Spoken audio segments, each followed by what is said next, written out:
সকলে আমার প্রীতি ও শুভেচ্ছা নেবেন। আশা করি ভালো আছেন।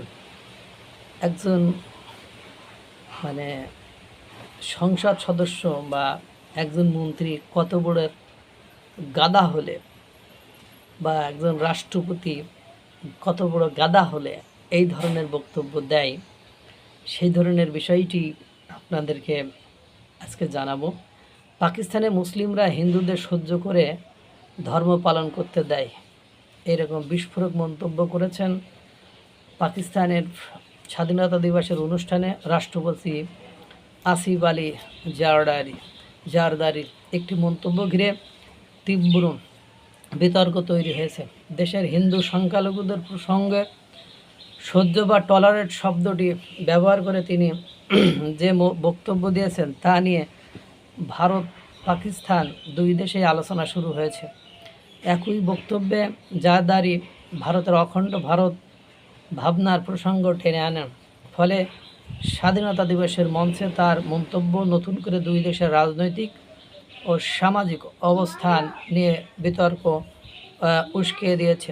14ই আগস্ট পাকিস্তানের স্বাধীনতা দিবস উপলক্ষে আয়োজিত একটি অনুষ্ঠানে বক্তব্য রাখছিলেন জারদারি।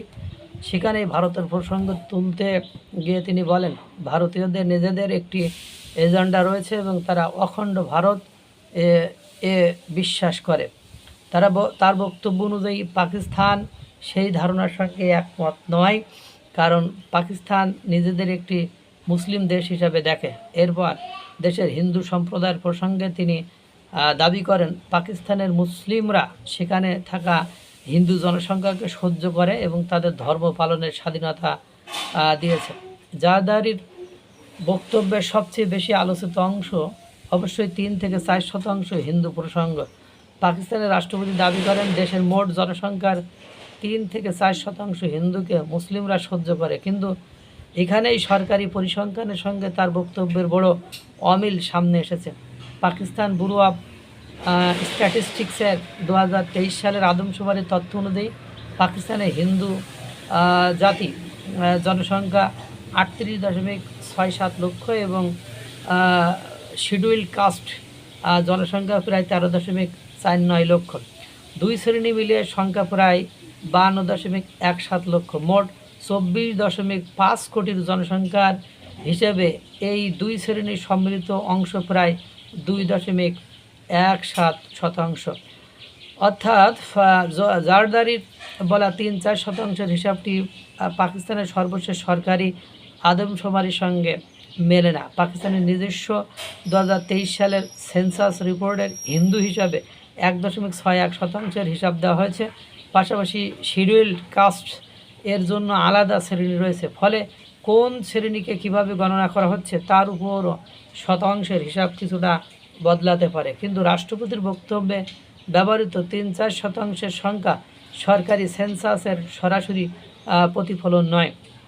জারদারির বক্তব্যের পর ভারতের বিশিষ্ট গীতিকার ও চিত্রনাট্যকার জাভেদ আখতারও তীব্র প্রতিক্রিয়া জানিয়েছেন। তিনি পাকিস্তানের রাষ্ট্রপতির টলারেট শব্দটা ব্যবহারের সমালোচনা করেন। তার বক্তব্য, কোনো দেশের নাগরিকদের তিনি সহ্য করা ধরনের ভাষা ব্যবহার করার প্রশ্ন তৈরি করে। তার প্রতিক্রিয়া ইতিমধ্যে সামাজিক মাধ্যমে ব্যাপক আলোচনার জন্ম দিয়েছে। তবে বিতর্কের জায়গাটি শুধু একটি শব্দের ব্যবহারে সীমাবদ্ধ নয়। পাকিস্তানের ধর্মীয় সংখ্যালঘুদের অবস্থান নিয়ে বহু বছর ধরেই প্রশ্ন রয়েছে। বিশেষ করে হিন্দু ও অন্যান্য সংখ্যালঘু সম্প্রদায়ের ক্ষেত্রে জোরপূর্বক ধর্মান্তর, সংখ্যালঘু নারীদের নিরাপত্তা, ধর্মীয় স্বাধীনতা এবং ব্লাসফেমি আইনের অপব্যবহার নিয়ে বিভিন্ন সময়ে উদ্বেগ প্রকাশ করা হয়েছে। ফলে রাষ্ট্রপতির মুখে সংখ্যালঘুদের সহ্য করার দাবি স্বাভাবিকভাবে সেই পুরনো বিতর্ককে আবারও সামনে নিয়ে এসেছে। অন্যদিকে জারদারির বক্তব্যে অখণ্ড ভারতের প্রসঙ্গ যথেষ্ট তাৎপর্যপূর্ণ। ভারতীয়দের একটি অংশ অখণ্ড ভারতের ধারণায় বিশ্বাস করে এবং দাবি তুলে তিনি পাকিস্তানের রাষ্ট্রীয় পরিচয়কে তার বিপরীতে দাঁড় করানোর চেষ্টা করেছেন। স্বাধীনতা দিবসের মতো গুরুত্বপূর্ণ দিনে এমন বক্তব্যের ফলে ভারত পাকিস্তান সম্পর্কে রাজনৈতিক ও ঐতিহাসিক বিতর্ক নতুন করে আলোচনায় এসেছে।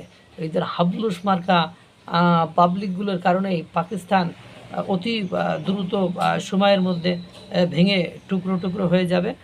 শুধু সময়ের অপেক্ষা মাত্র। মহান সৃষ্টিকর্তা সকলকে ভালো রাখুক, সুস্থ রাখুক।